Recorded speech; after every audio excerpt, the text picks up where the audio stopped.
السلام علیکم۔ کہانی ہب چینل میں خوش آمدید۔ ہمیں امید ہے کہ آپ کو ہماری آج کی کہانی بہت پسند آئے گی، تو شروع کرتے ہیں۔ اس دنیا میں ہزاروں واقعات روزانہ رونما ہوتے ہیں جن کی عقلی توجہ نہیں ہوتی، جن کو ہماری عقل تسلیم نہیں کرتی، مگر اس کے باوجود ان واقعات کو جھٹلایا نہیں جا سکتا۔ مندرجہ ذیل واقعہ بھی کچھ اسی قسم کا ہے، اور کراچی کی ایک بڑی آبادی ملیر کی ایک بستی کا ہے۔ اس کے زیادہ کردار زندہ ہیں اور لانڈھی میں رہائش پذیر ہیں۔ مجھ تک یہ واقعہ اس خاندان کے قریبی ایک آدمی کے ذریعے پہنچا۔ شکور احمد پاکستان اسٹیل میں ڈرائیوری کرتا تھا اور ملیر میں رہتا تھا۔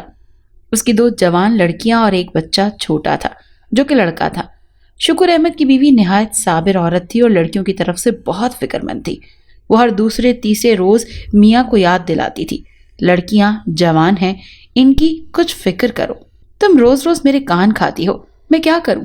جو کماتا ہوں تمہارے ہاتھ پر رکھ دیتا ہوں اور ٹائم سے پیسے بھی خود خرچ نہیں کرتا۔ سکینہ اس کی بیوی بولی، میں کب بولتی ہوں کہ تم فضول خرچ ہو؟ میں نے ایک کا تو پورا انتظام کر لیا ہے، تم کو صرف بارات کے کھانے کا انتظام کرنا ہے۔ کیا خوب کہا، بارات کا انتظام کرنا ہے۔ ارے نیک بخت، اس کے واسطے 20-25 ہزار کی ضرورت ہوگی، وہ تو کرنا پڑے گا۔ تم ہاں بولو کہ نہ بولو؟ سکینہ بولی، کروں گا، ضرور کروں گا، پر تھوڑا صبر تو کرو۔ شکور احمد بولے۔ اچانک قمرن بڑی بیٹی کمرے میں داخل ہوئی اور بولی، اماں اس درخت کا تو کچھ کرو۔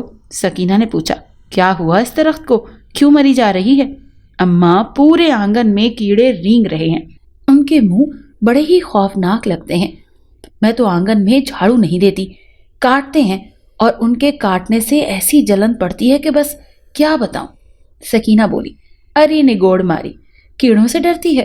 شکور میاں بولے، بیٹا کیڑے ہیں، جھاڑ کر ایک طرف کر دے۔ کتنی بار کروں، سارا دن یہی کرتی رہتی ہوں، وہ تو دن بھر ٹہلا کرتے ہیں۔ قمرن نے جواب دیا۔ شکور میاں بات ختم کرنے کو بولے، اچھا کرتے ہیں تو فکر نہ کر۔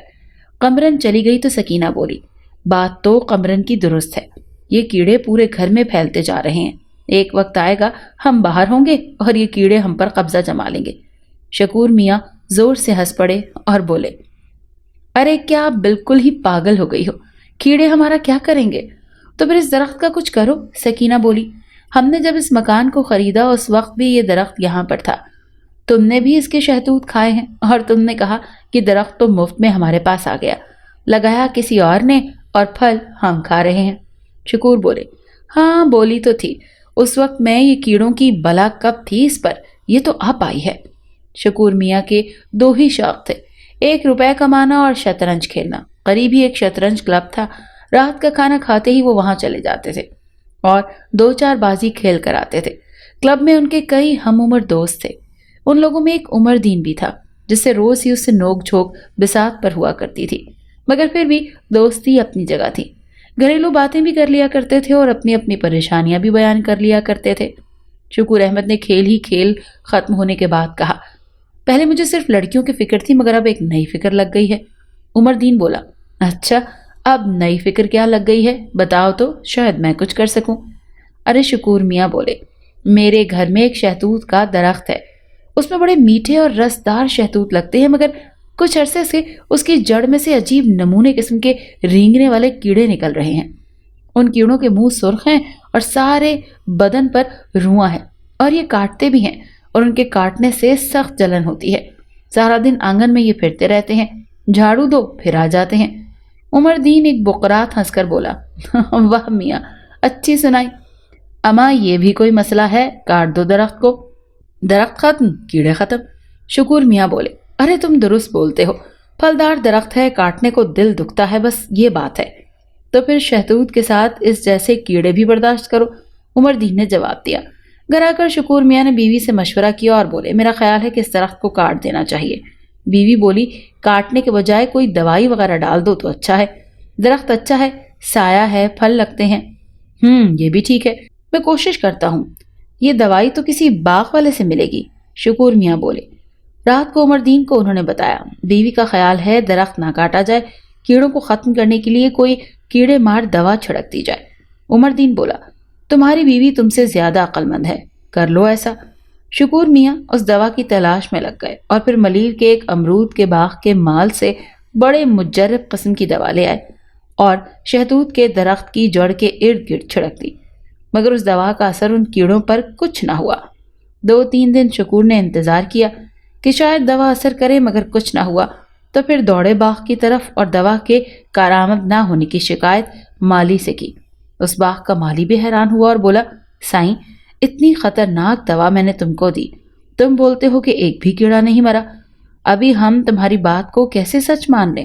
شکور نے جواب دیا، سائیں آپ کو یقین نہیں ہے تو آپ میرے ساتھ چلو، خود ڈال کر دیکھ لو۔ مالی بولا، ارے ہمارے پاس اتنا ٹائم نہیں ہے، ہمارے پاس جو وقت تھا تم کو دے دیا، ابھی تم جاؤ یہاں سے۔ اس کے بعد کئی قسم کی دوائیں شکور نے آزمائی، مگر کچھ نہ ہوا، کیڑے جوں کے توں موجود رہے۔ عمر الدین نے مشورہ دیا، بس اب آخری علاج کرو اور درخت کاٹ دو، اور پھر شکور نے شہتوت کا درخت جڑ سے اکھڑوا دیا۔ اس کے کاٹنے سے کیڑوں کی آمد رک گئی۔ شکور نے اور اس کی بیوی نے سکھ کا سانس لیا، مگر یہ سکھ ان کو صرف کچھ روز ہی نصیب ہوا، کیونکہ درخت پھر بھر رہا تھا اور تیزی سے اوپر کی جانب آ رہا تھا۔ ہر روز اس میں اضافہ ہو رہا تھا۔ اس کے ساتھ ساتھ کیڑوں کی آمد بھی شروع ہو گئی تھی۔ اب پھر عمر الدین کے مشورے کی ضرورت تھی۔ شکور نے عمر الدین سے پھر مشورہ کیا، بڑا ڈھیٹ درخت ہے، پھر ہرا ہو گیا، تم نے اس کی جڑ نہیں نکالی تھی نا، اگر جڑ نکال دیتے تو پھر دوبارہ ہرگز نہ سر اٹھاتا۔ شکور بولے، تو اب کیا کروں؟ عمر الدین بقرات نے کہا، اس کا تو آسان علاج ہے، 2-3 بوتل مٹی کے تیل کا خرچ کرو، تیل میں پرانے کپڑے بھگو کر اس پر ڈال دو اور چاروں طرف کی زمین کھود دو۔ اس کھودی گئی زمین میں کچرا اور کپڑے ڈال دو اور اس پر بھی مٹی کا تیل ڈال دو اور لگا دو آگ، اندر تک جڑ جل جائے گی، تو پھر اس کے ہرا ہونے کا ڈر ہی نہ رہے گا۔ شکور کی سمجھ میں یہ بات آ گئی اور انہوں نے اتوار کو چھٹی کی اور خود ہی سب انتظام کر لیا اور درخت کو آگ لگا دی۔ درخت کے جلنے سے بڑا گہرا کالا کالا دھواں اور اس کے ساتھ بڑی ناگوار قسم کی بدبو پھیلی، مگر درخت کی جڑ کا نام و نشان مٹ گیا اور ایک گڑھا رہ گیا۔ اس کو شکور نے مٹی ڈال کر بھر دیا۔ گھر سے کیڑوں کا نام و نشان مٹ گیا اور پورا گھرانہ خوش ہوا۔ عمر الدین اپنی کامیاب ترکیب پر بہت خوش ہوا اور بولا، ارے یہ کیا بات ہے، بڑے بڑے مسئلے ہم نے حل کر دیے۔ مگر وہ اپنی ہوشیاری میں یہ بھول گیا کہ اصل کہانی تو اب شروع ہوگی۔ 1 مہینہ گزرا کہ بڑی لڑکی جس کی شادی کی فکر شکور کو ہر وقت تھی اور اس کو بیمار کیے دے رہی تھی، پہلے 2-4 دن بخار ہوا، مقامی ڈاکٹروں سے علاج ہوتا رہا، مگر فائدہ نہ ہوا اور وہ بیماری طول پکڑتی گئی اور ڈاکٹروں کی سمجھ میں بخار کے ہونے کی وجہ ہی نہیں آ رہی تھی۔ لڑکی دن بدن کمزور ہوتی جا رہی تھی۔ آخر اس کو ایک بڑے اسپتال میں داخل کروا دیا گیا، مگر مرض کسی کی سمجھ میں نہیں آیا اور پھر ایک دن رات کو خاموشی سے وہ مر گئی۔ پتہ صبح چلا۔ شکور اور اس کے چھوٹے سے گھرانے پر غم کے بادل چھا گئے۔ لڑکی کو دفن کر دیا گیا۔ اس کے مرنے کے ٹھیک 1 ماہ بعد چھوٹی کو بھی اسی قسم کا بخار ہوا۔ شکور ہوشیار تھے، زیادہ توجہ اس کی علاج پر کی گئی، مگر حالات وہی رہے اور 15 دن کی بیماری کے بعد وہ بھی اپنی بڑی بہن کے پاس چلی گئی۔ اب تو شکور نیم پاگل سے ہو گئے۔ دونوں لڑکیاں مر گئیں۔ اب ان کو لڑکے کی فکر ہوئی، یہی ان کی آخری اولاد تھا۔ کسی ہوشیار آدمی نے واقعات سننے کے بعد ان کو مشورہ دیا کہ یہ معاملہ بیماری کا نہیں ہے، تم کسی سیانے، کسی عامل کو بتاؤ۔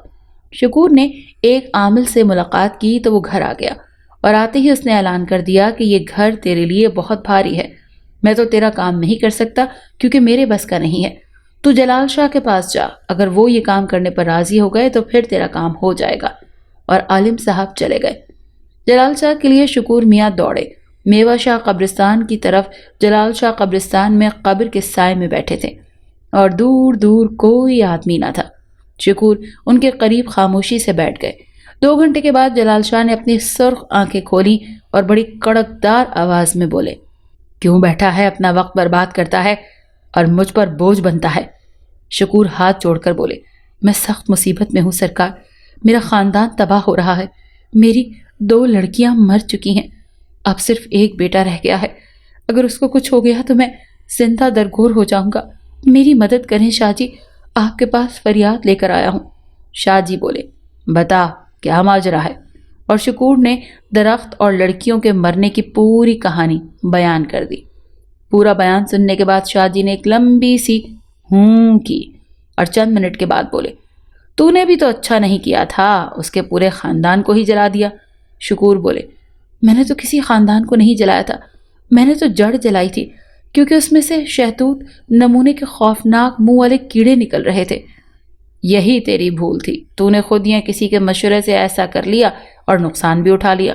تو جا، میں تیرے گھر آؤں گا کسی وقت، میرے آئے بنا وہ مانے گا نہیں۔ اور شکور نے ان کو پتہ بتایا اور چلے گئے۔ 3 دن کے بعد شاہ جی آ گئے۔ آج وہ شاہ جی شکور کو نظر نہ آئے جو میوہ شاہ قبرستان میں ان کو ملے تھے۔ آج شاہ جی نے سفید شلوار اور سفید ململ کا کرتا پہنا تھا، بال پٹے دار ہی تھے اور داڑھی کا خط بنا ہوا تھا۔ وہ اس مقام پر جہاں آنگن میں درخت ہوا کرتا تھا کھڑے ہو کر بولے، اب تو تجھے جانا ہوگا، تو نے اس معصوم آدمی پر بڑا ظلم کر لیا، اس کی 2 بیٹیاں مار دیں۔ کچھ دیر خاموشی رہی، جیسے وہ کسی کی بات سن رہے ہوں۔ میں جانتا ہوں تیرے ساتھ بھی اچھا نہیں ہوا، مگر اس میں اس کا کوئی قصور نہیں۔ تیرے بچے کیوں ان کو پریشان کرتے تھے؟ ان کو اندر رکھتا، اور ان کو کیا پتا تھا کہ یہ کون ہے؟ اس نے کیڑے سمجھ کر ان کو مار دیا۔ پھر کچھ دیر خاموش رہے اور بولے، ہرگز نہیں، یہ بستی انسانوں کی ہے، اب تیرا گزارا یہاں پر نہیں ہوگا۔ پھر کچھ سن کر بولے، ٹھیک ہے، تو اس وقت سے یہاں پر ہے جب یہ جگہ ویران تھی اور دور دور آبادی نہیں تھی، صرف یہ اکیلا درخت تھا، مگر پھر انسانوں کی آبادی ہو گئی تو تجھے چلا جانا چاہیے تھا۔ تو نے کسی انسان کو نہیں ستایا، تو نے شکور کو بھی نہیں ستایا، میں مانتا ہوں، مگر اب تیرا کام یہاں پر نہیں ہے، تجھے جانا ہوگا، شاہ جی نے کہا۔ پھر کچھ سنتے رہے اور پھر بولے، نہیں، اب تک تیرے ساتھ جو کچھ ہوا وہ لا علمی میں ہوا تھا، اور تو اس لا علمی کا انتقام بھی لے چکا ہے، اب تو کسی پر وار نہیں کرے گا۔ چند منٹ کی خاموشی رہی اور پھر شاہ جی بولے، بھاگ گیا بدبخت، خیر کہاں جائے گا؟ شکور یہ اس طرح نہیں مانے گا، تمہارے بیٹے کی زندگی خطرے میں ہے، تم ایسا کرو، میری موجودگی میں ہی گھر کو تالا لگاؤ اور کسی رشتہ دار کے پاس چلے جاؤ، میں ایک نقش دیتا ہوں، اس کو بیٹے کے گلے میں ڈال دینا، وہ ضرور اس کی تلاش کرنے گا، کیونکہ اس کا نشانہ اب یہی ہے۔ چند دن وہاں گزارو، اس کے بعد کوئی دوسرا مکان کرائے پر لے لینا، اس مکان کو تم بھول جاؤ، بعد میں آ کر اپنا سامان لے جانا، جب دوسرا مکان لے لو تو مجھے اطلاع کر دینا، میں بندش کر دوں گا۔ بات یہ ہے کہ وہ ابھی ہمارے ارد گرد موجود ہے، گیا نہیں ہے، اسی لیے خطرہ ہر وقت ہے۔ اور پھر شاہ جی نے جیب سے نکال کر ایک چھوٹا سا نقش شکور کو دیا اور کہا کہ اس کو بچے کے گلے میں ڈال دینا اور کسی وقت بھی اس کو اتارنا نہیں۔ شکور نے اس کی موجودگی میں گھر کو تالا لگایا اور بیوی بچوں کو لے کر اپنے بھائی کے گھر چلا گیا۔ چند روز کے بعد ایک مکان کرائے پر لے کر شاہ جی کو اطلاع کر دی اور شاہ جی نے پوری طرح اس مکان کی بندش کر دی۔ شاہ جی نے شکور سے کبھی کوئی مطالبہ نہیں کیا، آنے جانے کا کرایہ بھی خود خرچ کرتے رہے۔ کہانی یہاں پر ختم نہیں ہوئی۔ ہاں، شکور کی کہانی ختم ہو گئی، مگر شاہ جی اور اس جن کی کہانی نے جنم لے لیا۔ نقش کی موجودگی نے جن کو بے بس کر دیا اور اس نے شکور کا پیچھا چھوڑ دیا، مگر شاہ جی کا دشمن ہو گیا اور اس نے بھی وہ مکان چھوڑ کر قبرستان کو اپنا مسکن بنا لیا اور شاہ جی کی طاق میں رہنے لگا۔ یہ بات شاہ جی سے پوشیدہ رہنے والی نہ تھی، انہوں نے بھی خوب سمجھ لیا تھا کہ یہ میری طاق میں ہے۔ شاہ جی کے آستانے پر اور بھی کئی لوگ تھے، انہوں نے ان کو بھی خبردار کر دیا کہ وہ بھی ہوشیار رہیں۔ پورا سال گزر گیا، نہ جن کا وار ان پر چلا، نہ جن شاہ جی کی گرفت میں آیا۔ شاہ جی کا ایک مرید جو کہ آستانے کے قریب ہی رہتا تھا، کام تو وہ گودی پر کرتا تھا، مگر کام کے بعد شاہ جی کی خدمت میں مصروف رہتا تھا۔ اس کی لڑکی کی شادی کا پورا انتظام شاہ جی نے کیا تھا۔ شاہ جی کے لیے وہ لڑکی بیٹی کی طرح تھی۔ بارات آ گئی تھی، بڑا سا شامیانہ لگا تھا اور نکاح کی تیاریاں ہو رہی تھیں کہ اچانک کچھ عورتوں نے شور مچا دیا، دلہن اپنے کمرے میں نہیں ہے، دلہن غائب ہو گئی ہے۔ شاہ جی فوراً اندر گئے تو عورتوں نے بتایا، ہم سب یہاں پر تھے کہ اچانک کچھ ایسا ہوا کہ کمرے میں بتی بند ہو گئی، اور جب بتی آئی تو دلہن نہیں تھی۔ بہت تلاش کیا مگر وہ گھر میں نہیں، پھر آپ کو اطلاع کرا دی گئی۔ شاہ جی نے ہاتھ مل کر افسوس کیا اور بولے، دشمن اپنا وار کر گیا، اتنی گندی حرکت کی مجھے امید نہیں تھی۔ اور وہ واپس کمرے سے نکلے اور ایک طرف چلے گئے اور پھر اس مکان پر آ گئے۔ رات کا وقت تھا، ہر طرف گہری خاموشی کا راج تھا اور پورا مکان اندھیرے میں ڈوبا ہوا تھا۔ ساری رات وہ اس مکان کے دروازے پر بیٹھے رہے، مگر اندر سے کسی قسم کی کوئی آہٹ نہ ملی۔ دشمن رات کو ہی لڑکی کو لے کر فرار ہو چکا تھا۔ اب شاہ جی کے لیے لمحہ فکریہ تھا کہ لڑکی کو لے کر وہ کہاں گیا ہے۔ اب جن اپنی عیاری پر اتر آیا تھا۔ ان کے شاگرد عبداللہ نے بھی بس اسٹاپ اور ریلوے اسٹیشن پر آدمی لگا دیے تھے کہ لڑکی شہر سے باہر نہ جانے پائے۔ ہر طرف دوڑ دھوپ ہو رہی تھی۔ پھر کسی نے اطلاع دی کہ اس نے ریلوے اسٹیشن پر ایک برقعے میں لڑکی کو دیکھا ہے، مگر اس کا نقاب گرا ہوا تھا، شکل وہ نہ دیکھ سکا۔ اس کے ساتھ ایک آدمی تھا جو کہ بڑے گھیرے کی شلوار اور اس شلوار کا رنگ نیلا تھا، سفید قمیص تھی، سر پر بلوچی ٹوپی تھی اور وہ بلوچی زبان بول رہا تھا۔ یہ سن کر اس طرف دوڑ لگائی، مگر گاڑی جا چکی تھی۔ پتہ کرنے پر بتایا گیا کہ وہ گاڑی کوئٹہ میل تھی اور کوٹری سے آگے نکل چکی ہے۔ شاہ جی نے کہا یہ ضرور کوئٹہ کی طرف لڑکی کو لے کر گیا ہے۔ شاہ جی کے ساتھ 2 آدمی بذریعہ بس کوئٹہ کی جانب روانہ ہوئے، مگر گاڑی کو وہ نہ پکڑ سکے۔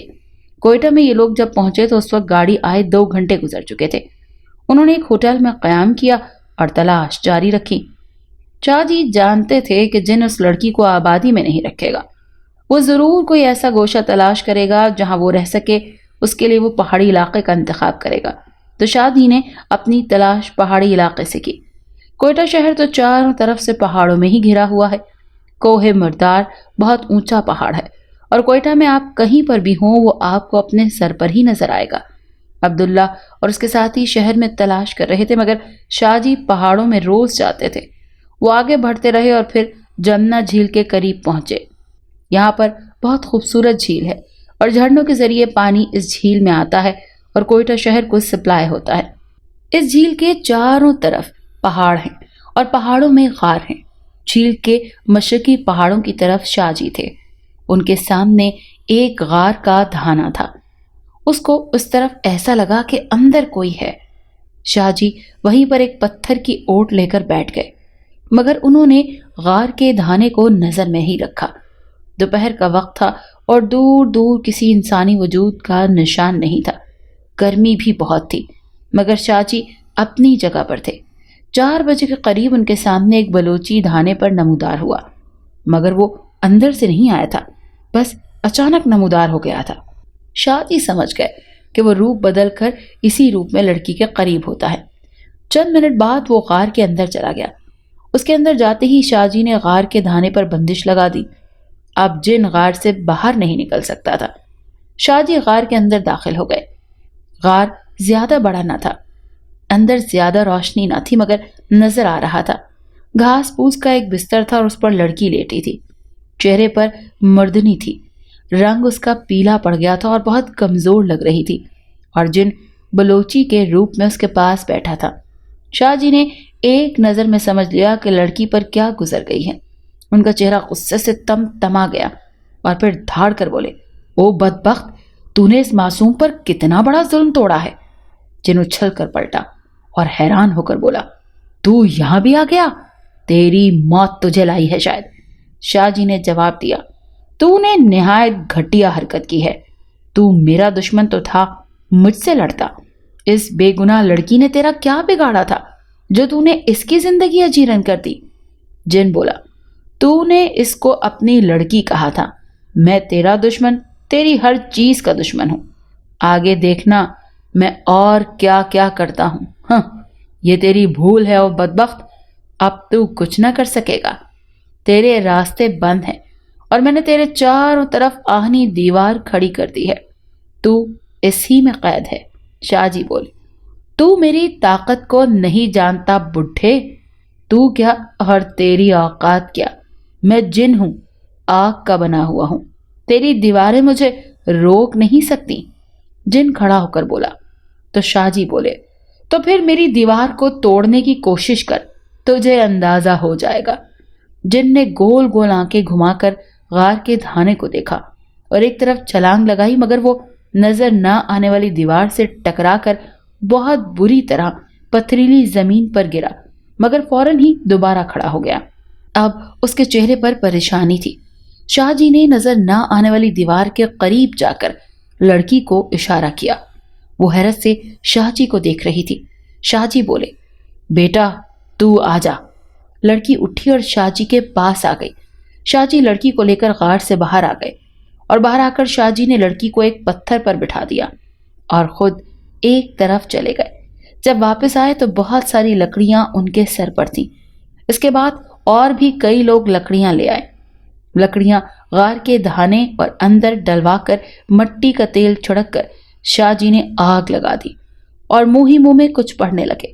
کچھ دیر میں اندر سے ہلچل محسوس ہوئی، شور اور چیخیں محسوس ہوئی، مگر شاہ جی پڑھتے رہے اور آگ جلتی رہی۔ اس آگ کی گرمی سے لوگ دور دور چلے گئے، مگر شاہ جی اپنی جگہ پر براجمان رہے۔ اور پھر تھوڑی دیر کے بعد خاموشی چھا گئی۔ شاہ جی اٹھ گئے اور لڑکی کو بولے، اب چلو، اس بدبخت کو سزا مل گئی، اور شاہ جی واپس روانہ ہو گئے۔